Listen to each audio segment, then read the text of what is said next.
a horseshoe up his ass. I told him that a year ago. I pulled that son of a bitch out and I beat him over the head with it. Don't sell it. Those were the whispered words in a cold WWE dressing room after Brock Lesnar had just exposed himself to a female colleague. Her ex-husband told her, "Don't react. Don't give him power. But those chilling words, meant to bury the shame, only echoed louder over time. This wasn't just about wrestling. This was about abuse of power. This was about betrayal. And it was only the beginning of Brock Lesnar's darkest controversies. At funerals, people speak of the dead as saints. I'm gonna go home tonight. I'm gonna drink a Coors Light. That's a Coors Light because Bud Light won't pay me nothing. At Hall of Fame ceremonies, the applause drowns out the sins. But behind the curtain of Brock Lesnar's unmatched career lies a trail of stories that his fans were never meant to hear. From locker room harassment, to a forbidden affair that broke a marriage, to brutal assaults on vulnerable opponents, to shocking lawsuits linking him to abuse scandals at the highest levels of WWE. This is the story Vince McMahon never wanted told. A story of betrayal, humiliation, and power gone too far. And tonight, we expose it all. Brock Edward Lesnar, born into the cold winds of South Dakota, a farm boy who turned into a monster, from a wrestling champion to WWE's golden child. Lesnar was built as an unstoppable beast, but the truth, behind the fame, there was always a man who pushed boundaries, sometimes with devastating consequences. His early days in Ohio Valley Wrestling should have been about growth. Instead, they revealed something darker. One night, while rehearsing a simple move with fellow wrestler Sin, Lesnar was pleaded with *, "Please, don't touch me there. It's sensitive. I just had it pierced." Moments later, I really don't like people. I'm sorry, I don't. That's just who I am. He shoved his fingers where they never should have gone. She stormed back to Jim Cornette, her boyfriend and Lesnar's boss. Cornette exploded. In the parking lot, he threatened to shoot Lesnar in the knees, screaming, "Let's see how your career goes after that." The story never made headlines then, but for those who were there, it was the first uncheckable clue that Brock Lesnar had no boundaries, and as his fame rose, so did the severity of his actions. Enter Sable, Rena Marlette, already a star, already married, already a household name. Mark Marrow, her husband, had supported her from the very beginning, but while Marrow's career faded, Brock's was rising, and in the chaos of backstage politics, the Beast took what wasn't his. Whispers spread. Lesnar and Sable. An affair in the shadows, a betrayal in the open. Veterans in the locker room saw it as disrespect. Fans saw it as scandal. Mark Marrow saw it as heartbreak. Yet Brock didn't care. He flaunted it. And in 2006, he married Sable, cementing their bond in the spotlight, while leaving behind a trail of pain. But the betrayal didn't stop there, because to Brock, women weren't just partners.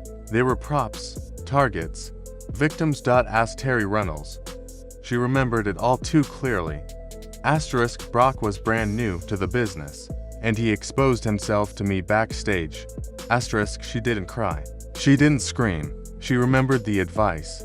Don't sell it. But the humiliation never left her, and the company never punished him, because in WWE, the Beast wasn't just protected, he was untouchable. Years later, lawsuits would dig up what everyone already feared. Janelle Grant, a former WWE employee, accused Vince McMahon and others of abuse, coercion, and trafficking. But buried deep in those filings was a name that shocked the wrestling world: Brock Lesnar.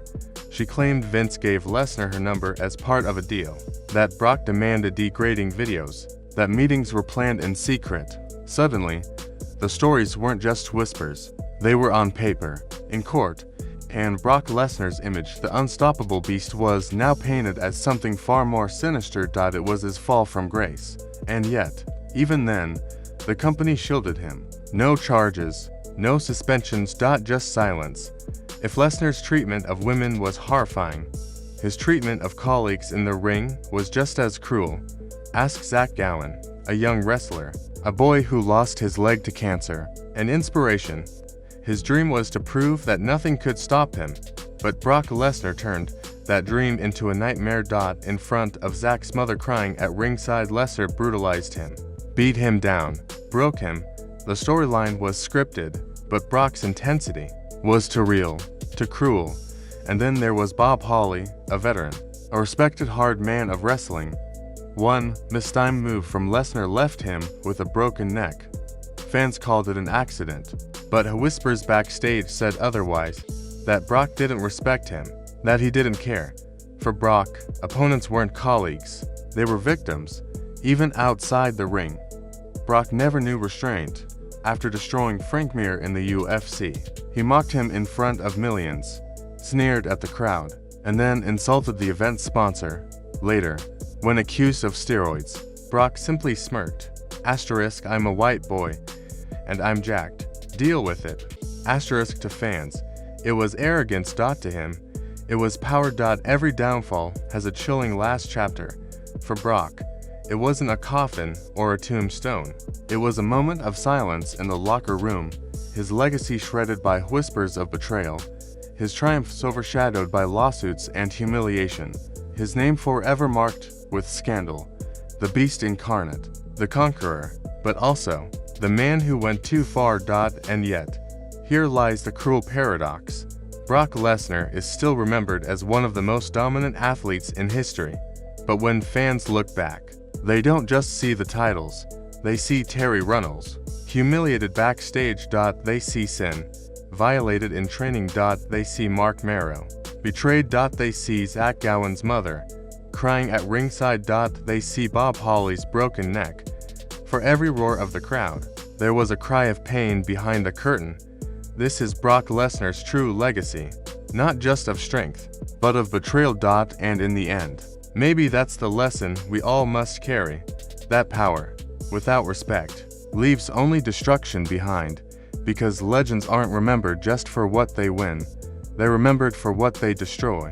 Later, when questioned about steroids, Brock didn't hesitate. He leaned back, smirked, and fired off the infamous line, asterisk, I'm a white boy, and I'm jacked. Deal with it. Asterisk, the audience erupted, but not in admiration. It was outrage, shock, disbelief. This wasn't the scripted arrogance of a wrestling character. This was the real man, sneering at critics, basking in the heat of scandal. And for Brock, that was the point, because controversy was his oxygen.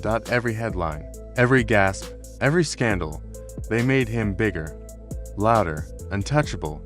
But what the world didn't see was the cost, the trail of resentment left behind. Inside WWE's walls, Lesnar wasn't just feared, he was despised. Stephanie McMahon, the daughter of Vince, once tried to call him out for mocking the Money in the Bank contract, treating it like a boombox and dancing with it backstage. Her message was clear. Asterisk, this briefcase is sacred. It's about opportunity, about respect. Asterisk, Brock's response, a shrug, a laugh, and the words that cut deep. Asterisk, I don't care what she says.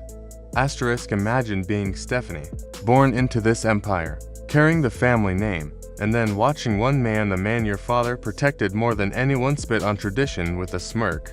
Behind the curtain, veterans SEETHED. New talent whispered, but no one dared to challenge him, because Brock Lesnar wasn't just a wrestler, he was Vince's chosen one.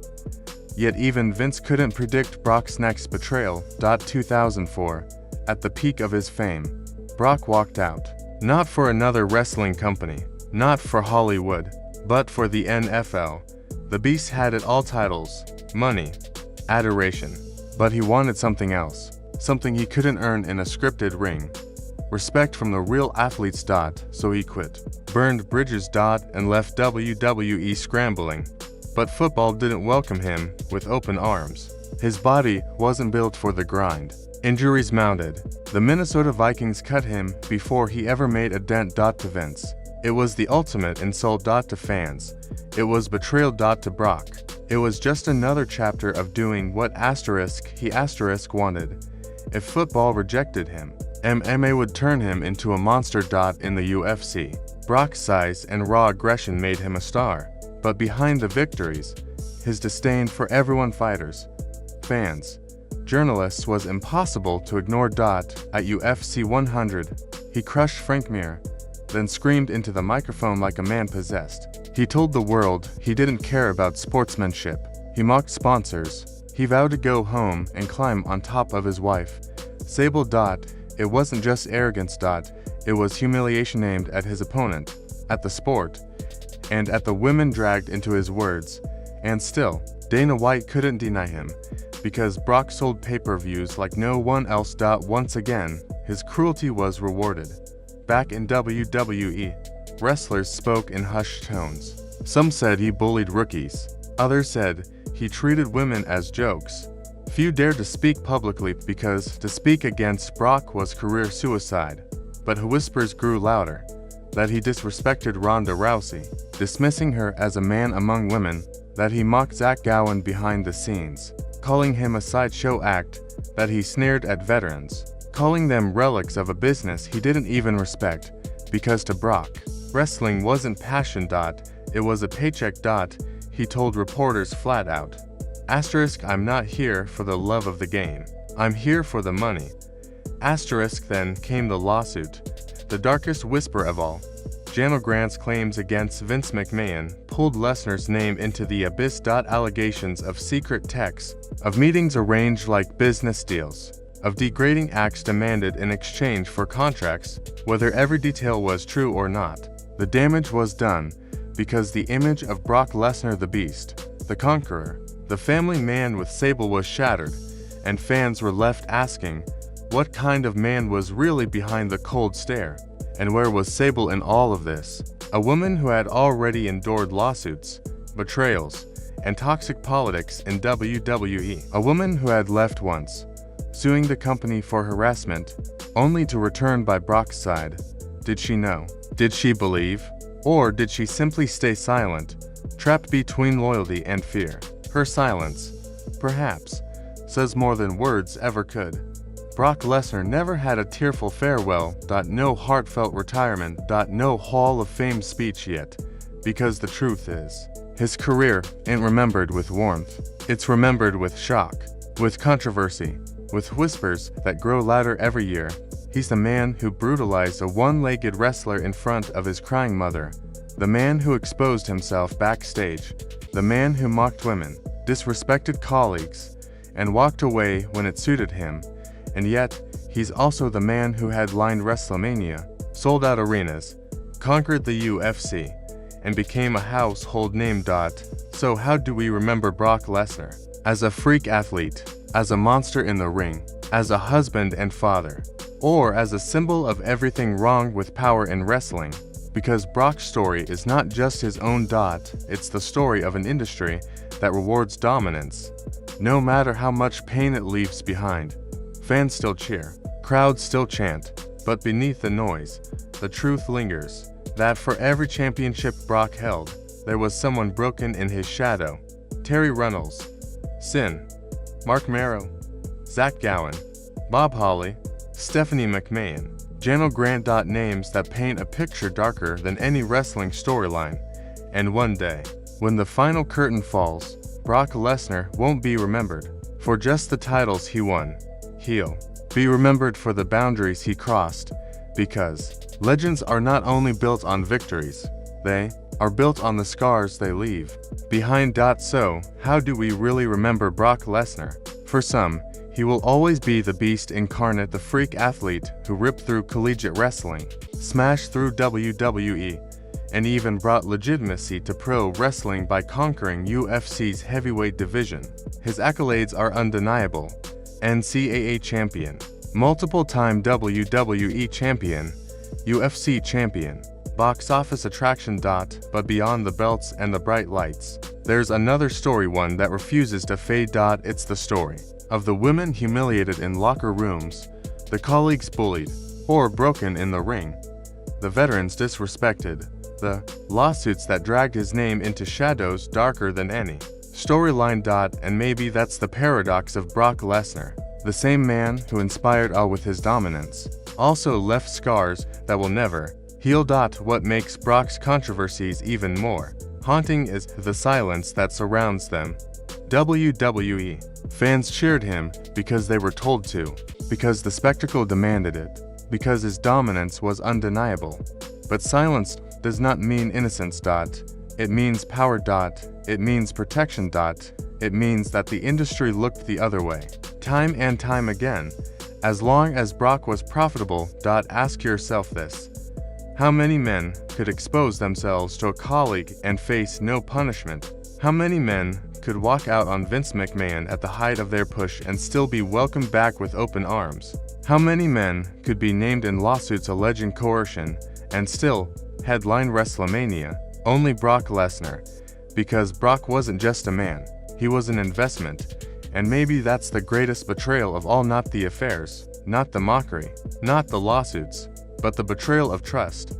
The trust of fans who believed in his myth. The trust of colleagues who thought they were safe in the same locker room.